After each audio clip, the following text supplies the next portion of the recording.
second here.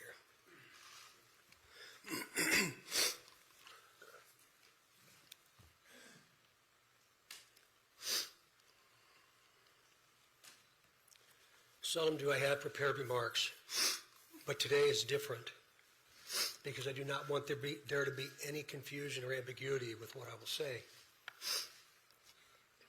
Today is not a day to celebrate, but the arrest of Richard M. Allen of Delphi on 2 counts of murder is sure a major step in leading to the conclusion of this long-term and complex investigation.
Down an incredibly steep ravine, just past the barbed wire on Ron Logan's property, at the precise GPS coordinates listed in the Ron Logan search warrant as being the location of the crime scene, stands a tree that has a section of bark that was removed that's roughly 4 foot from the ground. And at least to me, almost certainly, this is the F tree as mentioned in the defense team's Frank memorandum, making this location very likely the exact location Abby and Libby's bodies were posed and left after their murders. Which is so strange because this location is quite easily viewed while descending the ravine onto Ron Logan's property. Even with all the foliage that you see in these images that didn't exist in February of 2017 when they were killed, I can't help but feel that it would basically be impossible for this area to have been searched even in passing and their bodies not have been found the previous day. Or, in other words, I think that there's a real argument that can be made that either this section of woods wasn't looked at on the day that the girls went missing, which is entirely possible, or if it was in fact searched, the girls were not there at that time. And the idea of this area not being searched until the 14th does make a lot of sense. Just ask any person who's managed to actually make it to the crime scene, and almost universally everyone agrees that the terrain is so difficult that you can't help but be taken back by it. The ravine leading down into the crime scene that continues all the way along the graveyard is at least 150-foot steep incline that just about anyone would find challenging to scale. And no matter how much I try, I can't comprehend why the killer or killers would have had the girls cross the creek to go to this location. Others online have tried to make sense of this too. The YouTuber Cryptex even suggested the possibility that the killer forced the girls back across the bridge, then to the crime scene.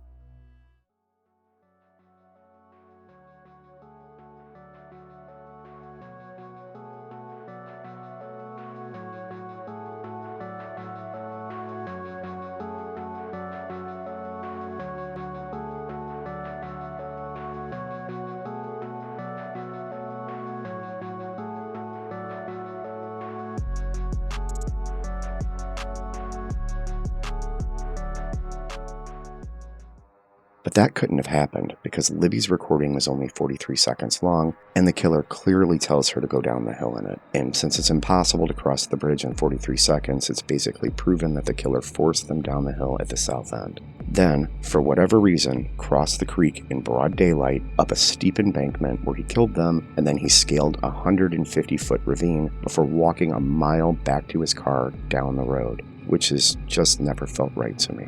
And as I've mentioned in the past, if you're going to make the argument that the girls actually wound up in that location as a result of running, it requires you explaining away this statement by Sergeant Kim Riley to the YouTuber Jim Wagner. Believe, as ISP Superintendent Doug Carter stated, that the killer is local or semi-local? Well, we just feel the way the crime occurred, where it occurred, the location. We just feel it has to be somebody that has been to that area before. It's just one of those deals where we have some wooded area. He took these girls from the train tracks or the Monon High Bridge down to a location, and person had to know a little bit about the river, how deep the river is, where to cross, where not to cross. So all that kind of information, it would only be known by somebody locally more than likely. Parading two girls across a creek in broad daylight to the bottom of a massive hill that would allow basically anyone nearby the ability to easily see you, then killing them and walking a mile down the road back to your car is the stupidest crime I've ever heard of. And maybe that's why I'm struggling with this so much. Maybe Richard Allen is just a total moron and his capacity to be stupid is so monumental that it's actually confusing anyone with half a brain cell who's tried to understand it. I don't know. It's easy to dismiss all of this as dumb luck, but I just can't shake the feeling that it's a lazy argument that overlooks details of the crime that suggest it was planned. Because I think there are very good reasons to believe that this was planned out in detail and something went terribly wrong along the way. I think the reason that they took so long to release the video, in part, is due to the fact that when you look at the way this man walks on the bridge, that's not a natural gait, it's not a normal gait. And if you look at the topography as you talked about, those are railroad ties, partially eroded, so you're gonna hop step. Yeah, you fall, it's over for you. And not only is it over for you, but it's a horrible depiction of how a person actually walks. Right. I think the value in the way, in releasing that extra video that showed the way he walks, is to show that in the initial photograph, he looked very heavy set. But in that video, that short video, you can see that his legs are thinner, and you can see that his jacket is bowed. So you think he's hiding something under the jacket? I think he's got all of the things he needs to commit the crime stuffed under that jacket. Well, I was there. Consider this. We know that the killer didn't just park his vehicle at the CPS building, they actually backed their car in what would appear to have been an attempt to conceal their license plate. Then, the killer covered their face as they entered the trails in what appears to have been an attempt to mask their identity. The killer passed witnesses who described them as walking with a purpose, young female witnesses that the killer didn't attempt to abduct. He brought a knife and a gun with him and was waiting on the bridge when Abby and Libby were dropped off. And don't get me wrong, there's a real possibility that the girls were just victims of circumstance, but if I'm being honest, I just can't shake the feeling that he was there that day for them specifically. Kagan Klein has not been charged in the killings of the two young girls, Abby Williams and Libby German, but his interview from police in August of 2020 is raising some questions about who else might have used those fake social media profiles that Klein created. Rich and I dug through 194 pages of transcripts today looking for new information. So what'd you find, Rich? Well, the transcript from the police interview was first obtained by a podcast called The Murder Sheet from a public court record that's now sealed. Klein gave the interview in August of 2020 after his arrest on child pornography and exploitation charges. The interview confirms the fake social media profile Anthony Schatz communicated with Libby German just before her disappearance. And in the police interview, Klein tells investigators, "I literally have no clue how that girl died. I don't know anything to do with it. Yeah, that is a weird coincidence that I happened to talk to her, like I get that." After the bodies of Libby and Abby were found on February 14th, 2017, investigators say the Anthony Schatz profile told someone that he was supposed to meet up with Libby, but she didn't show up. Really consider what we've been told over the years.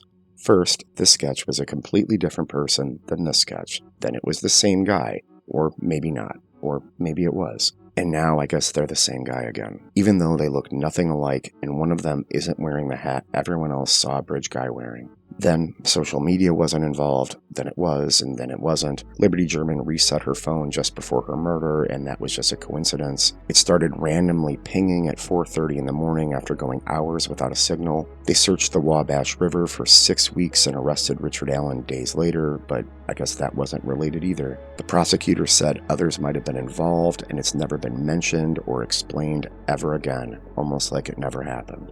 Prosecutors confirm they believe there's another suspect out there, while Allen's defense team say they don't believe there's enough evidence to even convict. Fox 59's Max Lewis joins us right now to break things down for us. Max, we know you talked to a former FBI agent about this case today. We have a lot of people weighing in, the twists and turns it's taking. What do they have to say? Yeah, well, I talked to former FBI special agent in charge, Paul Keenan. He oversaw the Bureau's role in the Delphi case for nearly 2 years. And he said investigators always thought that the crime could have been committed by more than one person. I can't shake the feeling that we're all missing something here. And I get that we don't know what we don't know, but suggesting Occam's razor applies to details in a case where nothing is simple, and in order to make it simple, you're required to come up with elaborate, complicated explanations to explain away utterly bizarre coincidences and details of the crime that have never made sense. I don't know, at least to me, that isn't the answer. Because the whole point of using Occam's razor in the first place is to seek the least complicated solution. And don't get me wrong, I think Richard Allen is most likely bridge guy. I believe law enforcement have the right person. I'm just far from sold on the idea of him being the only person that was involved. And it doesn't require some massive conspiracy. It only requires, well, this. My name is Sergeant Jeremy Piers, the Public Information Officer with the Indiana State Police out of the Lafayette Post. While investigating the murders of Abigail Williams and Liberty German, detectives with the Carroll County Sheriff's Office and the Indiana State Police have uncovered an online profile named Anthony Schatz.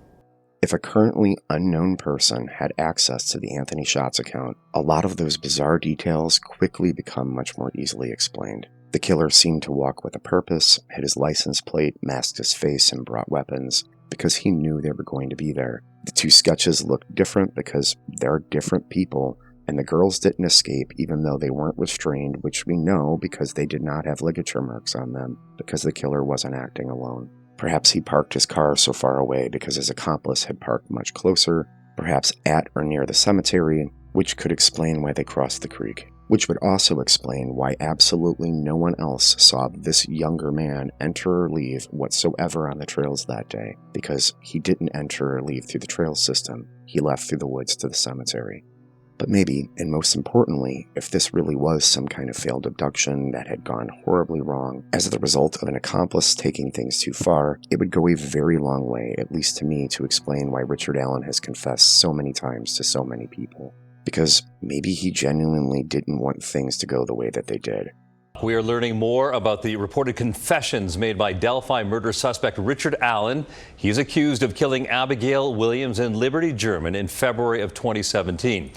According to court documents released today, during a phone call made from prison, Allen told his wife multiple times that he killed the girls. Previously, his lawyers attributed these confessions to Allen's declining mental state. Or maybe Richard Allen is so incredibly stupid that his utterly nonsensical actions have completely broken Occam's razor and driven people like me who feel compelled to make sense out of things completely crazy. I guess no matter how you look at it, even if we had all the answers, what happened that day is never going to make sense because the act of killing two kids for no reason is completely senseless. I guess if Occam's razor has taught me anything through the Delphi case, it's that while young people and women should be able to walk on trails and exist on the internet and have fun with friends without having to live in terror of some psycho assaulting or killing them, I think the simple answer is that while it's unfair, young people and women are inherently at greater risk of danger than I think most of us feel comfortable admitting. But what do you think? Do you think the killer acted alone? What are your thoughts on the location of the crime scene? Please let me know in the comments section below. And with that being said, thank you so much for watching.